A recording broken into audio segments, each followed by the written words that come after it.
Good morning. I'm Tyler McCann, Managing Director at the Canadian Agri-Food Policy Institute, and I'm pleased to host the second webinar in CAPI's fall webinar series, Federal Provincial Territorial Relations, taking the pulse of agriculture's most underappreciated relationship. Bon matin, c'est Tyler McCann, je suis le dirigeant principal à l'ICPA. C'est un plaisir d'être ici avec vous ce matin. Ce matin, on va considérer les enjeux fédéraux, provinciaux, territoriaux pour vraiment considérer la relation la plus sous-estimée en agriculture canadienne. While we are all meeting virtually, I want to take a moment to acknowledge the First Nations on whose traditional territories we sit as we watch our screens. I am in Western Quebec and CAPI's head office is in Ottawa, so I would like to recognize the Algonquin Anishinaabe Nation whose traditional and unceded territory we are and would be gathered upon today. Established 17 years ago, CAPI is a neutral policy think tank focused on conducting groundbreaking research, bringing the agri-food system from farmer, input supplier, processor, retailer, and consumer together with academics and policymakers to find and bring insight, evidence, and creative solutions to the challenges and opportunities facing the system. The opportunities are certainly significant. The agri-food system in Canada is being called on to meet local, national, and global goals for environmental sustainability, food security, and economic activity. We need to find ways to feed a growing global population looking for higher quality, more diverse food, produced on a smaller land footprint while maintaining a profitable and resilient sector, and without displacing food production from Canada to less sustainable countries. This is no easy task. Canada's agri-food system, though, has the environmental, human, and social capital to achieve these environmental, economic, and social objectives. CAPI looks forward to continuing to bring the interdisciplinary stakeholders together to find new ways to drive growth through innovation, creative thinking, and ideas rooted in science and good policy. But we can only achieve this good policy by working together. We invite you to join CAPI as both a knowledge and financial partner to elevate Canada's agri-food system and its policy dialogue.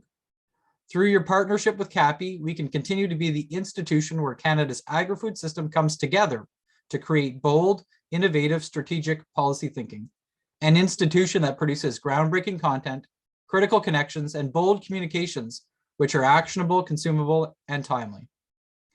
Agriculture and Agri-Food Canada identified this need and has been a significant financial partner of CAPI's from the beginning, and we are grateful for their continued investment and support. There are many different ways to become involved with CAPI, and we are actively seeking collaborations and funding partners on our work going forward.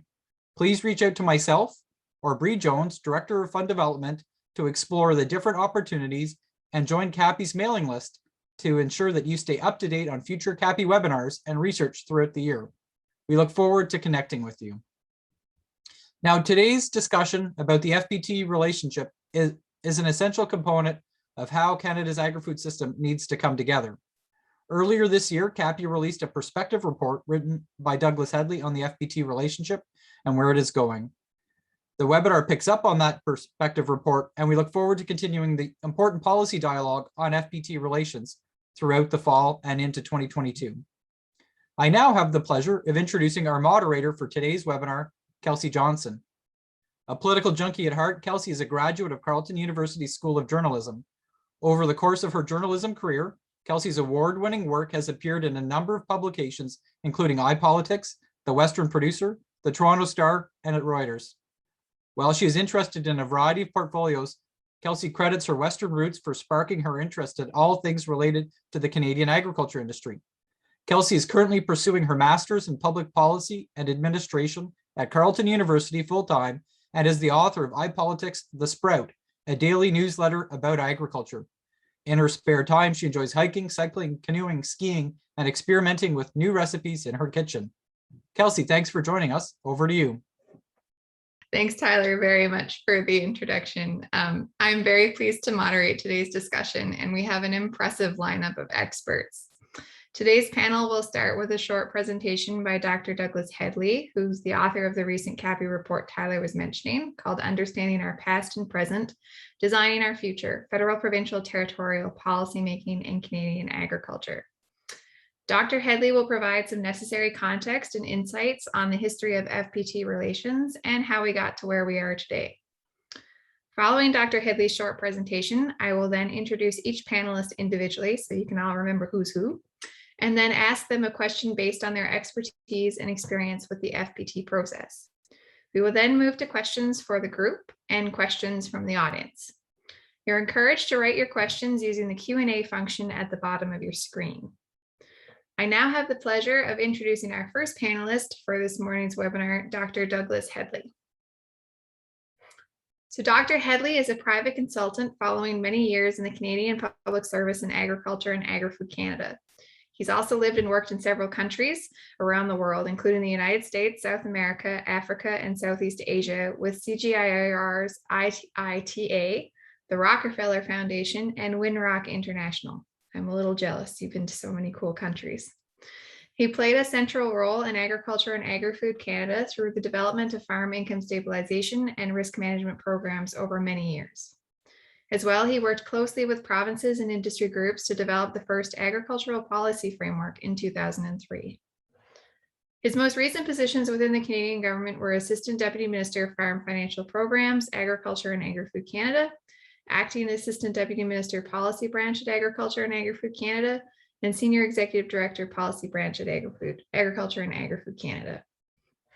Dr. Headley has served as Vice President Program, President-elect, President, and past President of the International Association of Agricultural Economists, a worldwide professional association with 1,200 members in over 100 countries.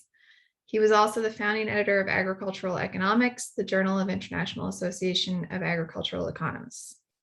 He was awarded an honorary life membership in the IAAE in 2006 in the Gold Coast, Australia, and was named a Fellow of the Canadian Agricultural Economic Society in 2012. He holds a master's and a PhD degrees in agricultural economics from Michigan State University and a bachelor's degree in agricultural economics and business administration from the University of Guelph. Dr. Headley was also a 2020 inductee to the Canadian Agricultural Hall of Fame. Unfortunately, due to the pandemic that has kept us all at home, the 2020 ceremony was postponed, and Dr. Headley will be formally recognized at the 2021 ceremony taking place next week in Winnipeg. It's a pleasure to have you, Mr. Headley, or Dr. Headley. Thank you very much. I put in a title slide here because I have to comment on the words, the most underappreciated relationship. Because of the Constitution, because of the laws of Canada, because of the rights that people have both at federal and provincial level, the only way that one can work toward a common policy for agriculture across the country is to do it through the federal, provincial, and territorial ministers and their cabinets. That's why I'm quite taken with this topic. We don't know enough about it. It's not been studied very well, in my view, and I don't think farm groups, other industry groups recognize the detail that the relationship requires. It is the most fundamental relationship we have in farming policy. Next slide.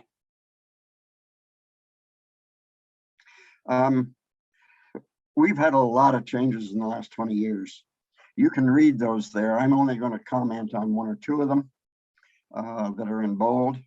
The climate change response that we are facing over the next several years in both ag and food, both domestic and international, is unavoidable. It is something we must come to grips with and have it tailored to both our domestic and trade requirements. The other one I would note is the rise of East-West tensions over the last few years. It was something we did not have as we come through the 90s and early 2000s when we put the programs together. Next slide, please.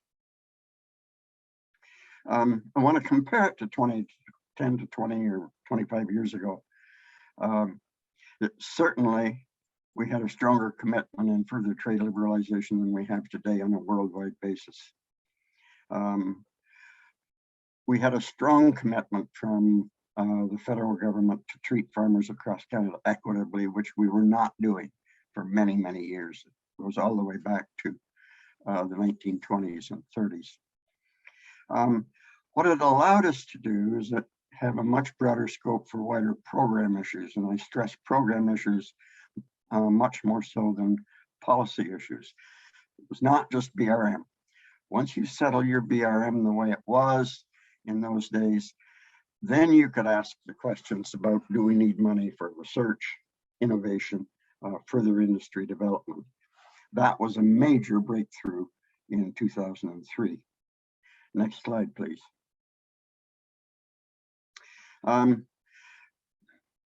Federal government priorities have an overriding point for all ministers in the cabinet, normally settled by the mandate letters, which as of an hour and a half ago had not yet been published for the current incoming government. You can see 3 or 4 there that one can expect to see in those mandate letters. We had a FedProv territorial meeting last week.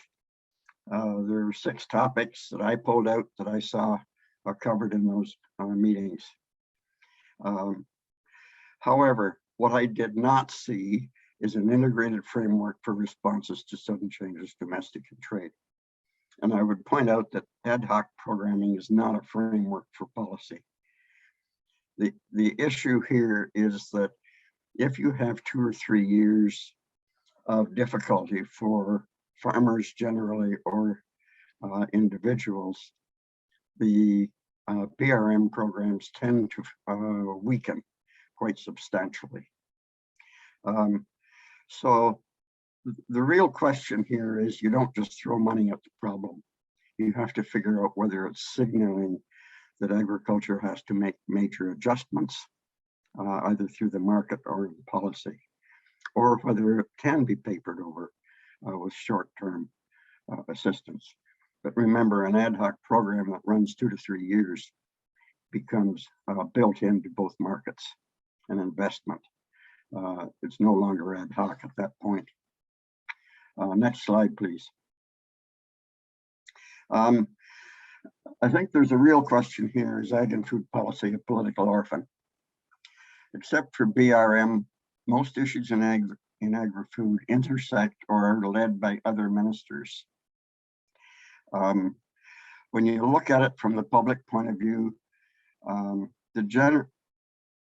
the normal case is that the general public sees ag and food issues in a number of ways that may or may not be the most serious ones that face the producing, processing, and trade sector. Short-run general news cycles are typical in general news on agricultural issues. Give you an example, there was a note in the National Post this morning on the low yields in Durham. It largely talked about the impact on consumers on the price of Durham. It did not really deal with the drought issue that caused it. So the most important signal that we're going to have on priorities for the minister will come in the mandate letter. Thank you. Thank you very much, Dr. Headley. So now I'm going to move on to introducing our other panelists. So our first panelist is Amy Vanderhyde. So Amy calls the beautiful and diverse landscape of the you can tell I'm from the prairies, Annapolis Valley, Nova Scotia home, where she farms full-time with her husband James and in-laws on their poultry and crop farm. She and James also own a small cow-calf herd, which is called Mountain Base Farm. They have 3 sons, ages 7, 9, and 13, who can usually be found tagging along with either one of their parents on the farm. Amy is very active in the ag industry. She's a 4-H leader, a director with the Kings County Federation of Agriculture, and Do More Ag Foundation.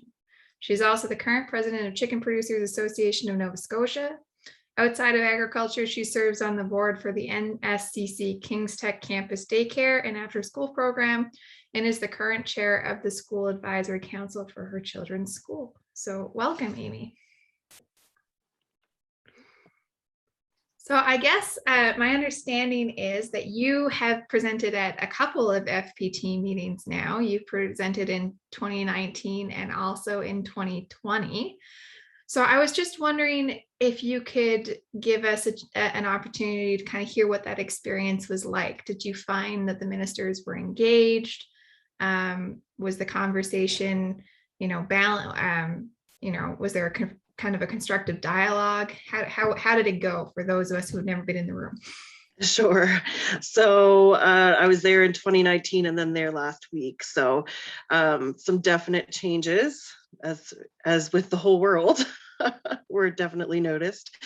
In 2019, I was on a young farmer panel. So there were 4 of us that were invited to that panel, and we were each given about 5 minutes to go through our various topics. There was time for Q&A, and then we were moved on. So it was very quick, very structured, and not a lot of time for engagement outside of the room. Last week, I attended virtually, of course. There were 2 other panelists in the room in Guelph, which was great to see people back in one place. The difference, I would say, now not being in the room, I can't confirm, but it did seem like there was more engagement and more discussions to be had in that physical location than there was in 2019. So I think that's great. I think that it shows a willingness to hear what people want to say and make connections with them, besides just seeing them on a screen or in the room and then not seeing them again until the next event pops up where they may or may not be together. But yeah, it's an experience that I definitely appreciate, having the opportunity one way or the other to be there and partake in an event like the FPT meetings, for sure. And did you notice any of the things that Mr. Hedley had talked about, kind of ag maybe being an orphan or not having the political clout? Yeah, I guess I kind of looked at I wrote down actually a political orphan here on my sheet. And I think when we're talking about specific issues, for example, this year I was on a mental health and agriculture panel. So you don't know where that falls. Is it a federal? Is it provincial? Is it a health ministry issue? And then when you get more into other ag topics, if you're advocating for things, especially, you often get bounced back and forth between each level of government. So it can be really confusing. I'm not an expert on FPT at all. I'm a producer first, and just more of an onlooker, I guess. But yeah, it can make things really frustrating when you're trying to advance a cause or get in contact with somebody to find out where you have to turn to for these issues. So that did stick with me, actually. So I do agree with him there. Awesome. Thanks, Amy. I'm sure we'll chat more a little bit later when we get to Q&A, and a reminder to throw your questions in the chat or in the Q&A chat. So I'm now going to switch to French. So hopefully your simultaneous translation is working. So it's a pleasure for me to introduce Michel Saint-Pierre.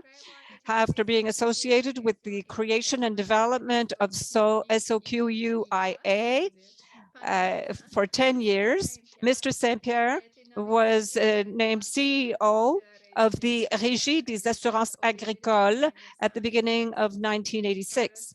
And then he became manager of the Office du Crédit Agricole with the mandate of modernizing this organization, which becomes then the Société de Financement Agricole. In 2000, Mr. Saint-Pierre was entrusted with the responsibilities of executive director of the Artificial Insemination Center in Quebec. In 2003, he becomes a CEO of the Financière Agricole du Québec and then Deputy Minister to the Minister of Agriculture, Pêcherie and Alimentation in 2004. In May 2008, he was mandated as Associate Secretary General for the Executive Council of the Department for the review of funding programs in agriculture. One of the recommendations of the Commission was on the future of agriculture and agri-food in Quebec. So, Monsieur Saint-Pierre, I'm going to switch to English for your question. Forgive me. We got the Guelph statement released last week, which Tyler mentioned in his opening remarks. And one of the guiding principles that the Guelph statement said was shared jurisdiction of agriculture and international trade obligations are respected. Do you think that shared jurisdiction is well respected? Do the provincial and federal governments work together well enough to ensure that that happens? Bonjour Kelsey, et d'abord. Hello, Kelsey, and wonderful. Congratulations for your French. And thank you to Tyler for inviting me. The question of shared jurisdiction, contrary to what we have seen or that we see in other sectors such as health, education, where there is a lot of awareness, this sharing of jurisdictions was not the object of many discussions and for any negotiations whatsoever. And when I was there anyway, over a period of about 15 years, we talked about articles 91 and 92 in the document. These are the basic articles on the question of shared jurisdiction in agriculture. This was not the object of huge discussions. The things that are clear and that still are, from my perspective, have to do with trade and standards internationally. We talk about inspections, obligations, etc. This clearly is under federal jurisdiction. When it comes to domestic trade, this is also this is provincial and territorial jurisdiction. This does not mean that this is all very clear, always clear-cut. There are many things, for example, income support programs. We talked about this. This took up a lot of room, and too much room from my perspective in previous discussions. This is what we call in the presentations the BRM, Business Risk Management, BRM. This is the expression that we used. It took up a lot of room because it shared most of the budget. In this type of discussion, too often, we set aside more structural elements, research innovation, for example, for which there wasn't much time left after the discussions, and it didn't constitute an important issue. Generally speaking, the sharing of jurisdiction works well. Those who are around the table, and I talk about the representatives, federal and provincial, influence this reality a lot. There were times, I know that you will come back on this topic, where the Quebec government were sort of doing their own thing. And during that period, for about 10 years, I can't say that the relationships were very good between all these parties. There was even one period where we had a policy of the empty chair, where we just didn't show, or even a chair completely turned around, which was not more elegant. During that time, there was not a good time there for discussions between the provinces. However, these discussions are essential. To your first question, Kelsey, I know that you had others, so I'll listen to those other questions as well. Thank you very much, Mr. Saint-Pierre. I am sure that we will continue the discussion about the relationship between the provinces and the federal government when we come to our questions and answers. Our last panelist is Professor Grace Skogstad. So Professor Scottsdad is a professor of political science at the University of Toronto. She has served as chair of the Department of Political Science and as interim associate vice principal of research at the University of Toronto Scarborough. A past president of the Canadian Political Science Association, she is currently president of the International Public Policy Association. She specializes in Canadian politics, especially Canadian federalism, which ties into Michel talking about provinces and the federal government relationship, and the comparative public policies of agriculture, food, and renewable fuels in North America and the European Union. Her most recent books are Canadian Federalism, Performance, Effectiveness, and Legitimacy, the 4th edition, the Global Promise of Federalism, Policy Paradigms, Transnational and Domestic Policies, the Common Agricultural Policy, Continuing in Change, and Internationalization in Canadian Agriculture Policy. She's also had articles appear in Canadian international journals of political science and public policy, and she was awarded the J.J. Barry Smith Doctoral Supervision Award from the University of Toronto in 2021, as well as the Mildred A. Schwartz Lifetime Achievement Award from the American Political Science Association in 2019. So, Professor, it's very nice to have you here. I want to broaden the conversation out a little bit. We've talked a lot about so far kind of the Canadian focus on provinces and the federal government, but you've done a lot of research comparing agricultural policy in Canada, the United States, and European Union. So what have you noticed in terms of the FPT dynamic? How does the FPT dynamic and multilateral collaboration compare in how agriculture policies are developed in the European Union and the United States? Thank you. Thank you for that question, Kelsey, and thank you very much for inviting me, CAPI inviting me to join this session today. So in answer to your question, I would say that the dynamics of policymaking with respect to agriculture are not so dissimilar in Canada and the European Union, but they are quite different from those in the United States. So in the European Union, the common agricultural policy is, the foremost agricultural policy. And it is, of course, a European Union-wide policy that is agreed by 3 institutions. Any proposed changes to the common agricultural policy come from the European Commission, the community-wide governing body that has the sole authority to propose new legislation, and they have to be agreed to by the Council of Ministers, in this case, the Agriculture Ministers, and since 2009 by the European Parliament. Now, the CAP is negotiated within the context of a 7-year budget cycle, and so the changes, any changes to the CAP, are set by that budget cycle. So agreeing on changes to the CAP, and there have been 2 major reforms in the last 2 budget cycles. There have been 2 major reforms, and this usually takes quite a considerable amount of time. It's been a 3-year process both times with respect to those last reforms. And it is a very contracted negotiation across the ministers, and it has sometimes been the case that the heads of state of the European Union countries have had to resolve tensions and come up with a final agreement. So it is a thorough negotiation. Now, the United States, of course, is quite different in the sense that the major government for agriculture policy in the United States is, of course, the federal government, the government of the United States. And the Farm Bill is the centerpiece of that.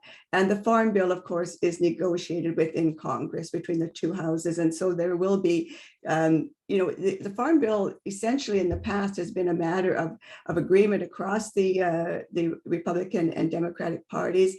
And essentially this is a log rolling strategy where congressional members of Congress are trying to get something in the Farm Bill for their own districts, their own states. And in the end, you end up with a bill that's got a lot of compromises and got something for everybody. The major story, I think, with the European Farm Bill is that it's essentially a program to subsidize subsidize both production and consumption, and that agreement to provide, say, what we call food stamps or subsidies for being tested nutrition programs in exchange for producer subsidies is a big part of that.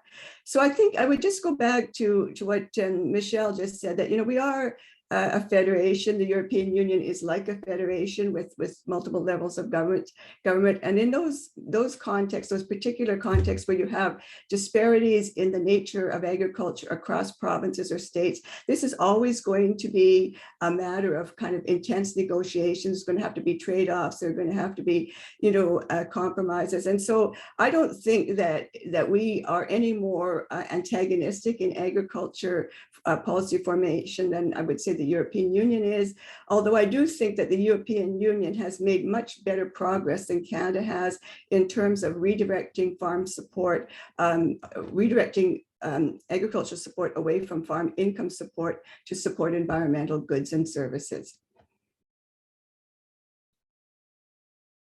One of these days I'll remember to unmute myself. Thank you very much, Professor. So we're going to move now into a bit of an open discussion as folks continue to throw questions into the question chat. So there's been quite a lot of discussion in several of the presentations. Dr. Headley mentioned this, and Grace just now, about how in terms of the EU being better at moving support away from income support. How do you see BRM how do you see limiting BRM's stake within the FPT? Because it seems like that's the main topic of conversation at the table. So how do you branch away from just talking about BRM and moving into the policy areas that everybody here has mentioned we need to talk about? Maybe Michel, tu veux aller en premier? Oui, à mon avis, Kelsey. From my perspective, Kelsey, things are moving in that direction more so now. We have before us many issues that impact many of us, and it's in adversity that we find agreements very often. This situation, how can I say this, is not so bad right now. We didn't have so many challenges before us in the past. The main question remained income support and BRM. And as you mentioned earlier, very little time was granted to anything else. We are now in a situation where which is very clear in Doug's document, things are getting more complicated. On the one hand, the programs are the greatest issue of climate change and adaptation to all these changes that impacts agriculture at different levels. Agriculture is an actor for GHS, but you know, we are also actors in how to reduce that. We need to work together, and to that effect, there is a place or a common enemy, if I can say it that way, that we can talk more about it than what we have in the past. It's in adversity where we find that kind of common theme or common issue. And to that effect, we can't avoid the direction we're going in right now. Also, and Doug mentioned this well, as the role of different parties that are joining us 10, 15 years ago. When we started, it was agriculture that got together, and there weren't many other stakeholders. Today, governments, ministers, departments are impacted by this. We talk about health, environment, obviously, foreign trade. All these people also want to know what's going on. And for the consumer as well. More and more, the issues, we want the products to be better identified. What are the pesticides that might be in this product? All these things that weren't so much a preoccupation 10 to 15 years ago. Animal health, well-being of animals are also another factor. So here we find a certain number of topics, of issues that are common concerns. And so, if I can branch out to another question that you mentioned, Kelsey, the question is, can we work more together? And to that effect, I can say, yes, we did have bad periods where, how can I say this? There were governments that just didn't want to talk to each other. That doesn't work so well. But when governments are open to discussion, I believe that everybody has an interest in getting together, in meeting outside the formal meetings, visits between ministers, FPT, and deputy ministers, so that we can better understand the realities personally. I did this during the years I was there. I traveled across Canada, every single province, and I had extremely welcoming contacts with my colleagues, and that really helped. And when there were events that impacted, say, a problem for the eastern provinces, we spoke together more. Of course, Ontario, Maritimes, and Quebec, but at least we spoke together and we had common positions without necessarily presenting this as something being unavoidable at the federal level. We still had a position, and that had more weight. So to speak together, there were periods, as I mentioned, where we didn't do that, unfortunately, but I believe that we should, this should be part of our program.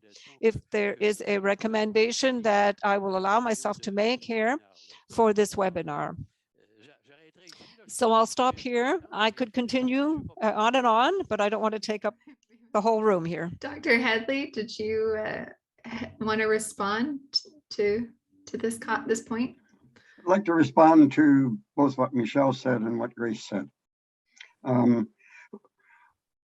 We have to understand that federal and provincial ministers of agriculture started getting together on an annual basis or more frequently in 1935, and they have every year since that time.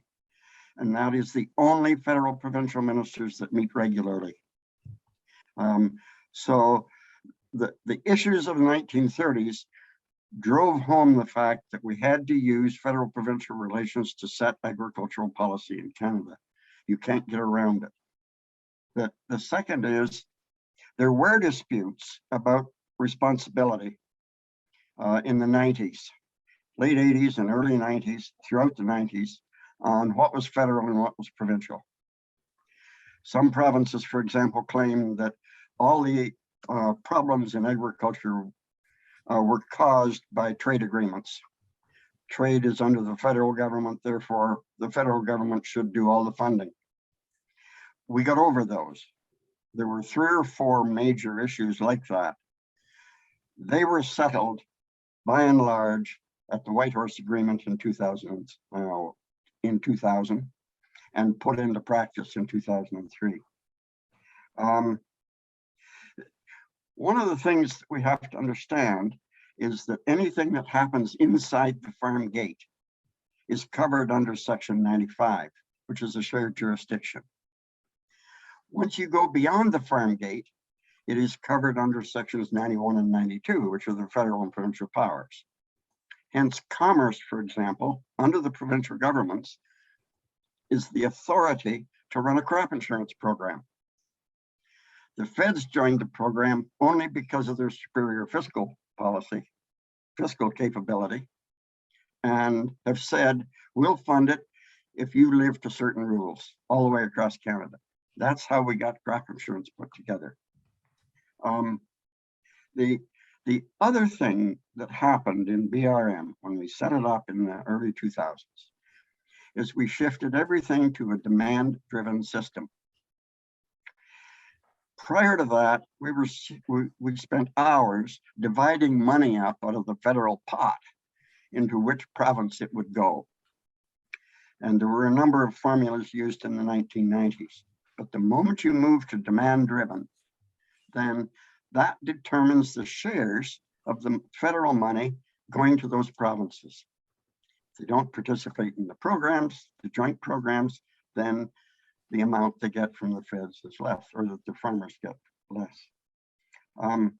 Finally, on Grace, one of the massive distinctions between the US and Canada is that Canadian legislation is enabling. We have relatively short pieces of legislation that enable ministers with cabinet approval to do things. Governor General and Council authority. Well, in the US, all of the program detail is negotiated into the Farm Bill. It's why it's normally 1,700 or more pages each time.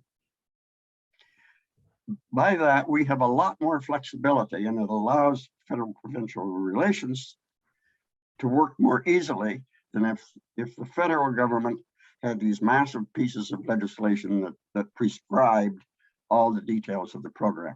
We work those out through federal-provincial agreements. In any event, that is, to me, one of the biggest differences between the US and Canada. Thank you. Thanks, Dr. Headley.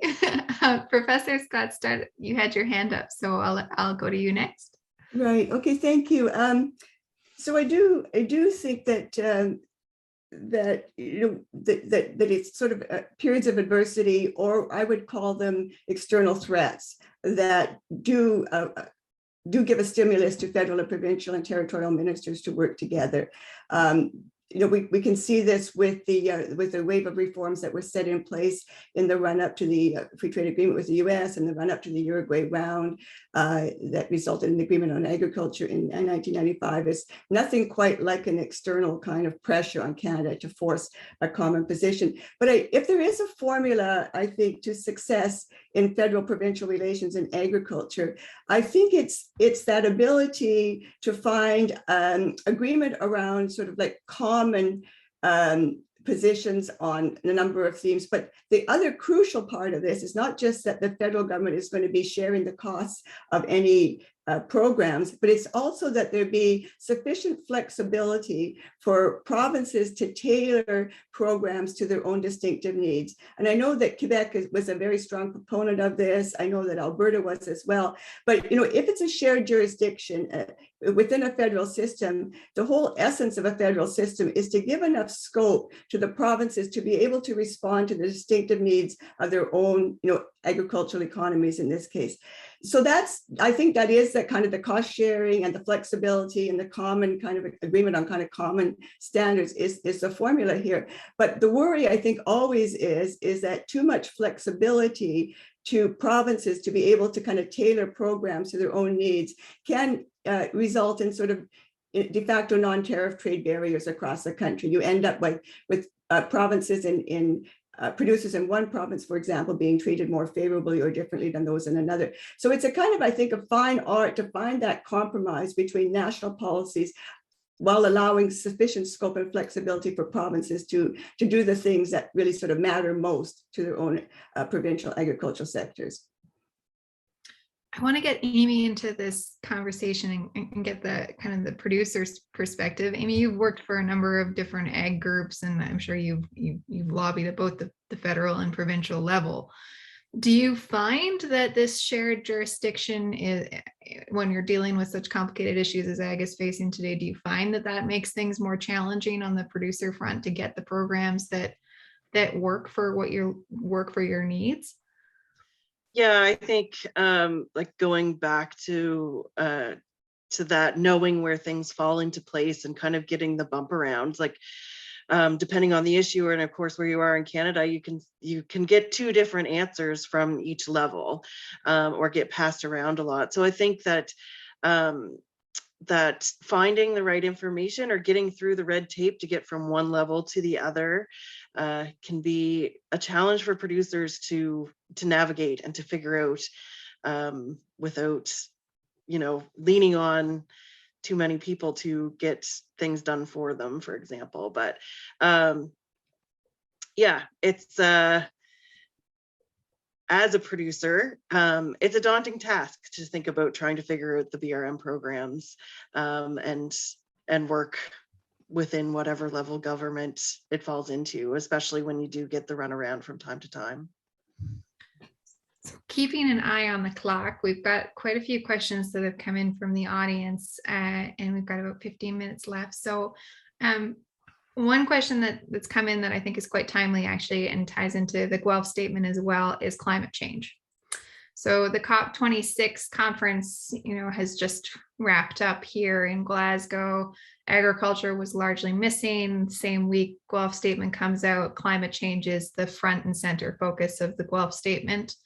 Do you think that the issue of climate change and how that affects agriculture are insufficiently discussed in the current conversation, given the challenges of alignment that come between the various elements of Canada's federation and the rest of the world, or even just amongst provinces, the challenges that we have on alignment on the agriculture file? Who would like to tackle that question first? Maybe Professor Scottsdad, since you have international lens. Well, it is. I mean, you know, climate change is definitely on the agenda, and it's on the agenda at the highest levels. You know, we've had a dispute over the federal government bringing in a carbon price backstop. So that obviously has implications as well for agriculture. We have the clean fuel standard that the government of Canada, I think it's putting the final touches on the regulations around that. So it's definitely on the agenda. So the issue for agriculture, I think, is complex. In the sense one can think of agriculture as a contributor to greenhouse gas emissions. One can think of agriculture as a partial solution to greenhouse gas emissions and climate change. And one can also think of agriculture as a victim of climate change, insofar as we've seen these extreme weather events that arguably have something to do with climate change. So it is going to be an issue that we have to confront. We have to confront it internationally as well, as you say, Kelsey, because, you know, we do see developments apace around possibility of countries putting in some kind of carbon tax on imports from countries that don't have the same kind of climate or GHG emission standards that they have. So we can't not face this issue. And the question is going to be, you know, through what process we're going to do it. Is it going to be through the agricultural policy framework, or are we going to open this up to a much broader discussion and try to have a much larger group of stakeholders involved in discussing this? Thank you.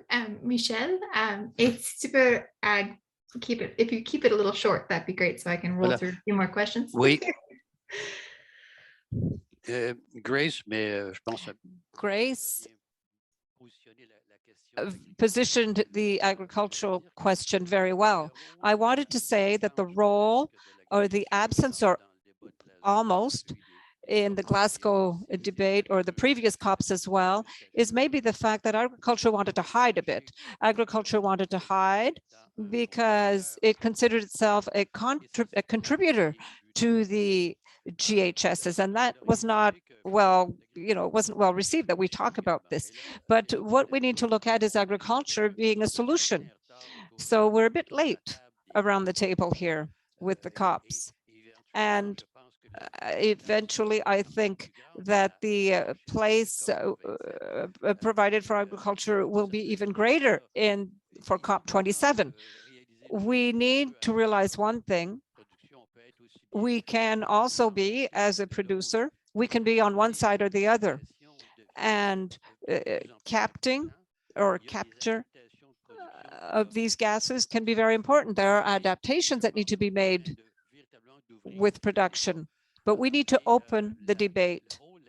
The role of agriculture as a solution will be more and more on the agenda for the next meetings. But I just wanted to explain that in the past, we sort of wanted to hide from that reality, considering that people didn't say this loud and clear, but agriculture was a major, or at least not secondary, with regards to greenhouse gas emissions. So with this reality, there are solutions, and we can even be part of this, be one of the solutions. So I think the future will be a bit different than from what the past has been. Dr. Headley, again, and if you want to keep it short so we can keep things rolling, and then we'll go to Amy. Yes, thank you. Just a couple of points. Of all the 6 points that I listed on my slide of what was discussed at the FPT in Guelph last week, there's only one that is clearly within the mandate of Ministers of Agriculture, and that's BRM. All the others either intersect with or are led by other ministers.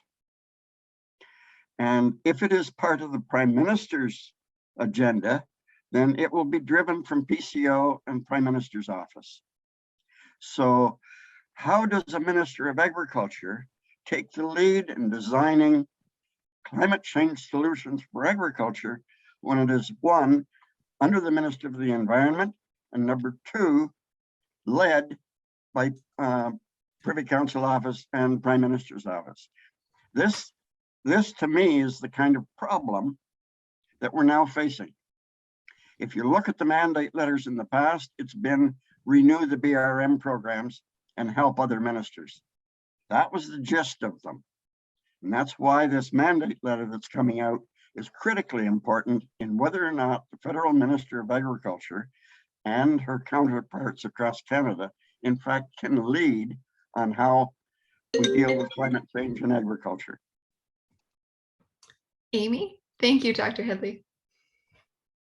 I just wanted to make a comment that kind of ties into what everyone else has said, but I think when, especially with Grace saying we need stakeholders at the table, but we need other areas as well. I know watching the news over the course of these talks, every time emissions were brought up, there was a picture of or a video of cattle on the news with it.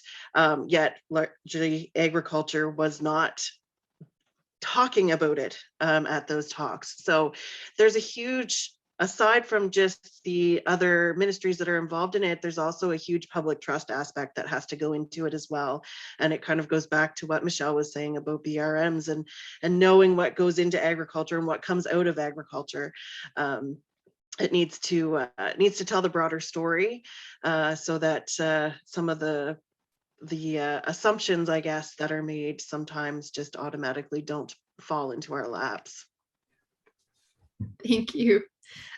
So our next question is for Dr. Headley, and it's about, can you comment on changes that need to be made to deal with the current deficiency in the BRM envelope, where you see major trade price shocks driven by political rather than market forces? So, for example, canola in China or other trade disputes.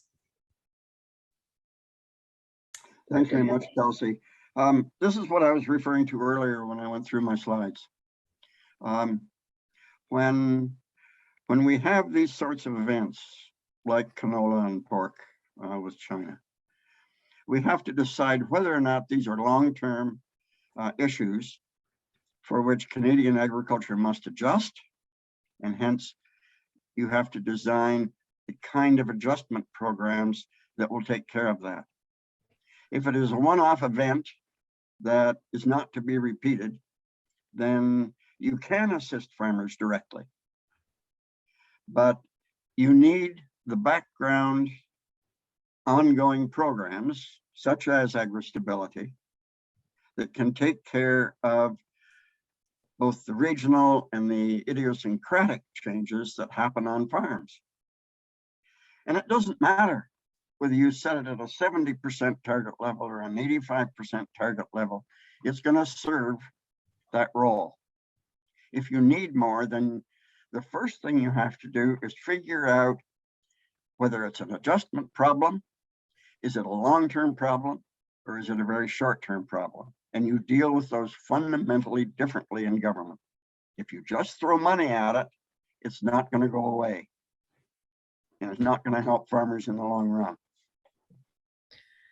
I guess my to kind of follow up on that, and this kind of touches on something that Michel and Professor Scottsdad and Amy have all talked about.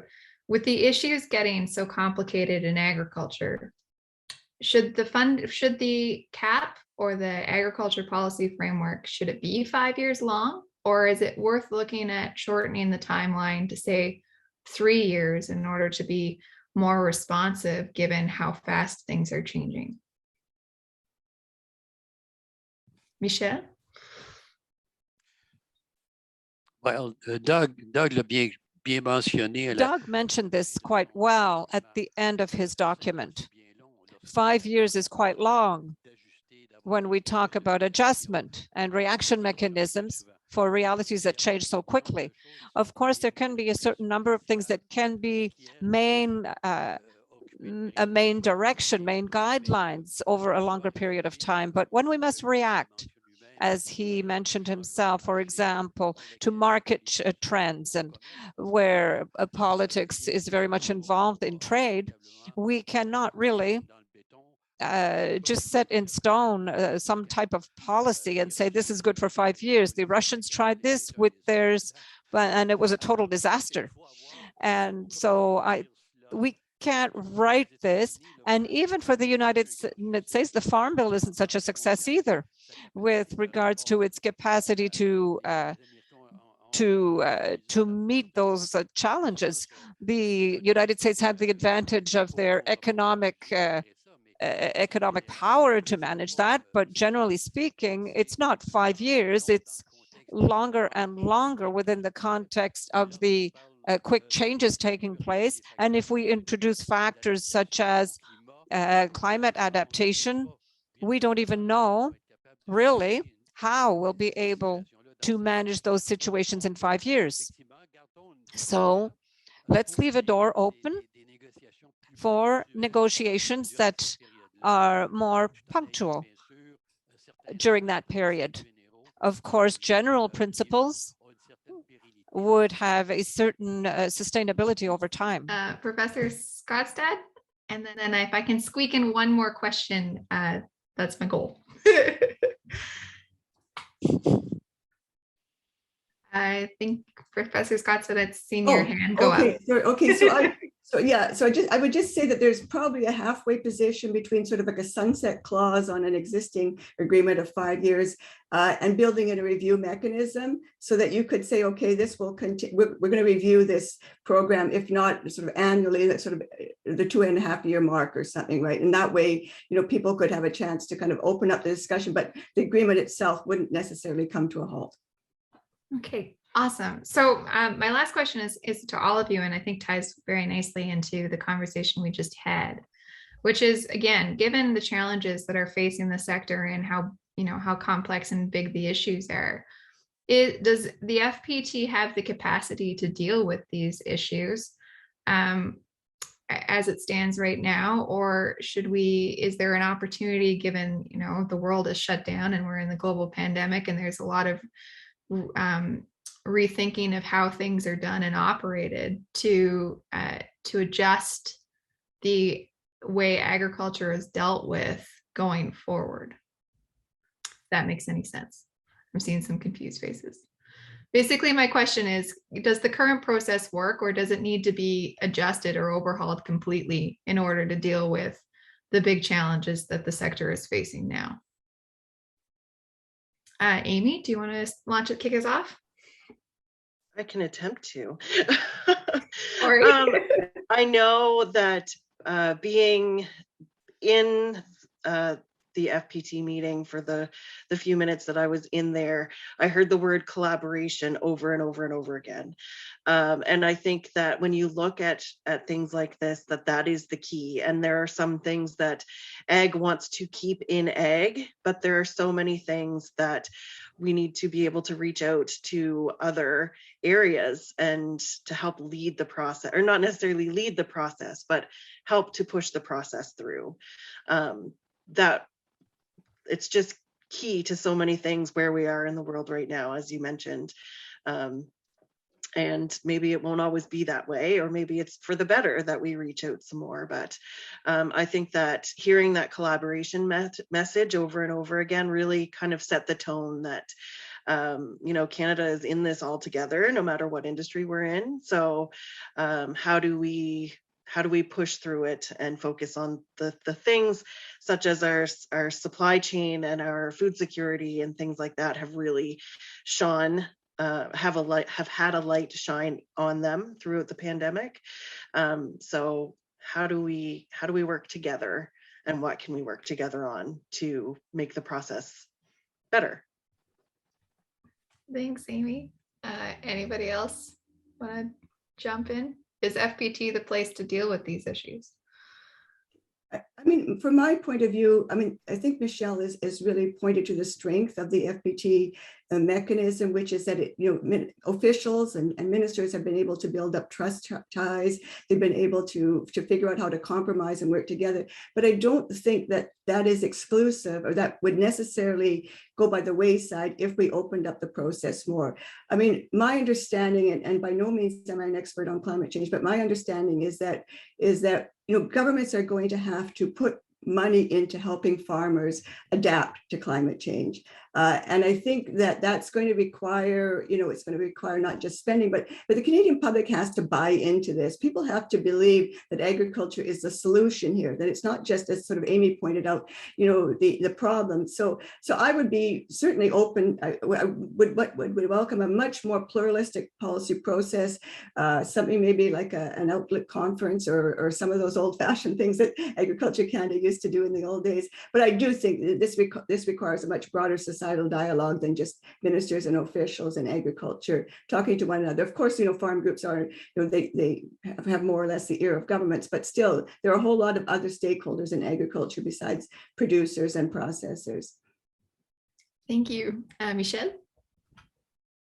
Bon, j'allais dire un peu I was going to say about the same thing. There are many stakeholders that intervene. We can't talk about the FPT meetings being a closed circle.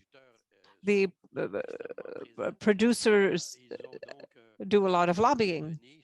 They have advice to give, opinions, and they are equipped to provide data and studies, etc. There are also groups among the consumers and the environmental. They send out signals too for democracy. Democracy might not be ideal, but we don't know anything better, right? So the current process with FPT, if it's not ideal, there aren't many others. We can't really, with the interveners and the elected officials that represent each of the provinces and territories and at the federal level, it's a good forum to meet these challenges. I don't know any better. Merci beaucoup. And Dr. Headley, last word to you. I keep coming back to the point that climate change will not be the sole domain of the Minister of Agriculture. At best, I think she will be told that she has to help the Minister of the Environment on it. Whether or not she has the flexibility to tailor the kind of programming and policies for the kind of transformation and adjustment that we need over the next 5 to 10 years, I don't know. And that's why I think those mandate letters are so critical. If she has that flexibility, then certainly I think agriculture and agri-food, federal, provincial ministers, federal, provincial, territorial ministers have a lot of opportunity to tailor the kind of adjustments that are required for the agriculture and food sector. If it is going to be that she has to advise the Minister of the Environment, which is internal to the federal government only, and leave it to other decision processes than the federal provincial one, then I would worry about it getting done sufficiently and in a way that can assist the sector for the next several years. And I think that's a very timely place to leave it as we wait for the mandate letters and the House to come back. So thank you very much, everyone, for taking the time out of your day to come participate in this panel. It's been a real pleasure to chat ag with you for the last hour. I don't get to do that as much right now as I'm a full-time student. So with that, I'm going to throw the conversation back to Tyler for some closing remarks. So thank you again. It's been a pleasure. Thank you very much, Kelsey, and thank you very much to all of the panelists for your remarks, for your insights. Thank you to the audience for joining us and for your questions. Clearly, this is an important issue. As Douglas said, we referred to it in the title as Canada's most underappreciated relationship, but it's a relationship that's vital to the success of the sector. And as was talked about earlier, key to that success is going to be collaboration and at this, first and foremost, what we need is that common understanding of what are the challenges and what are the opportunities in front of us. And I think, again, that can be one of the challenges, getting governments across the country and the federal government to all agree on what those challenges, what those opportunities are, what the solutions are that need to be implemented. But that's part of the work that we're looking to do here at CAPI, to bring people together, bring governments together, stakeholders together, to really understand the issues, short and long term, that are in front of the sector, and how do we deploy the solutions, and how do we ensure that the FPT relationship is able to do that. So we're going to keep talking about the FPT relationship. It's something that we appreciate, we understand, and so please stay tuned to hear more about what's coming on our FPT agenda work plan in the near future.